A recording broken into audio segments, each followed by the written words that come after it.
I appear at my lord's behest. Or perhaps I was always here, and you merely lacked the ability to see me. Actions carry conviction better than words. A skilled poet arranges for others to be where they should be, when they should be, to fulfill his needs and desires. Yet the question Sildras asked was not the one in his heart. A man of poisoned words put doubt in Sildras's heart. He said the poet is less than he once was. Tell the disciple that Vivek's words and wit and way of war are as keen as always. What is Vivek beyond these? One of the biggest complaints about Elder Scrolls Online is that it doesn't feel like an Elder Scrolls game. And if you think that it doesn't feel like an Elder Scrolls game, please tell me why in the comment section. When I first tried Elder Scrolls Online during beta, I did 4 beta weekends before launch. I've played it like an MMO, trying to pick the most optimal character, not the character I wanted to play. I went from quest objective to quest objective, skipped most of the dialogue, and I was utterly disappointed.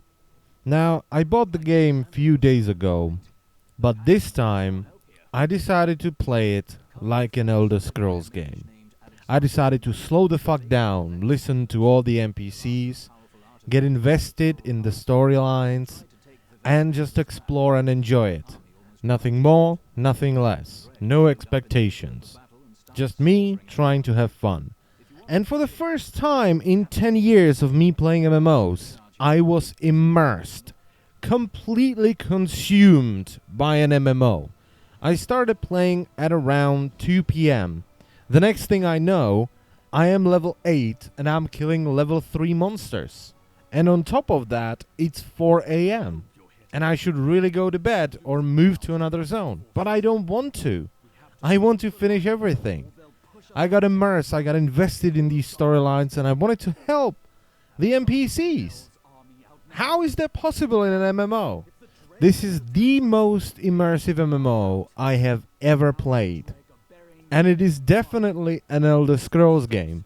You might say that it has hotkeys, but I would argue that at least for wizards, it improves the gameplay. You're not clicking your left and right mouse buttons. That's not all you're doing. You can spice it up by using abilities. Most of the characters are very well voice acted.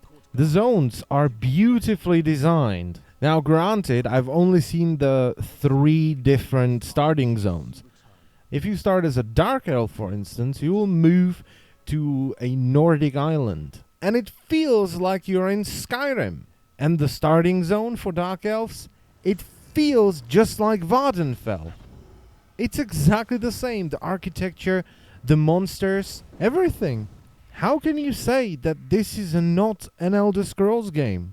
Because I've played a lot of Elder Scrolls games. I've played Arena, Daggerfall, Redguard, Morrowind, Oblivion, and Skyrim. This feels like another Elder Scrolls game. The combat, for instance, the addition of hotkeyed spells makes it feel like the Oblivion combat system. Now, it's far, far away from a perfect combat system, but I like it more than combat in Skyrim. Well, not completely. I think I like bows in Skyrim more than in ESO. They feel kind of noodly and not good. The first-person camera is good. It even has more animations than any of the Elder Scrolls games. Like when you're opening something, you actually do something with your hands and stuff like that. That's really cool. Even though the hands are shockingly low res when compared to the weapons. Even on max settings, just for some reason the hands are ridiculously low res. Now, some people complain about the character customization and they say it's weak. But this is an MMO, and for an MMO, the character customization is pretty damn impressive. The amount of skills you can get as a character is ludicrous. Let me tell you a quick story. So I bought the game because my friend wanted to play it, and he was looking for someone to play it with, and he knows that I'm a big Elder Scrolls fan. So we both bought the game, and because we're big fans of Morrowind, we made Dark Elves. And we decided to go for sorcerers because we like magic in the Elder Scrolls games. But we always end up being spell swords. Alright, because magic on its own was always kind of boring. So we both made Dark Elf Sorceress. When we met for the first time in game, we couldn't be more different. I stood there with my summoned Clanfear, my infernal staff, in light armor, just robes. And he was standing there in heavy plate armor, dual-wielding axes. And we made the same character pretty much. We just looked different, but we were the exact same character. That's the kind of customization you get with Elder Scrolls games. So how is this not an Elder Scrolls game? Explain it to me, someone. Am I really that dumb that I'm overlooking something really important that's really bad about this? Because so far, I just can't stop. I can't stop playing this fucking game. With that said, I still think it's bullshit to lock away Imperials behind a paywall. You just don't do that. You just don't. But if you're a fan of the Elder Scrolls series, go and play this game, because it's a pretty good Elder Scrolls game. So that's it for this video. I thank you very much for watching, and I will see you next time. Bye-bye.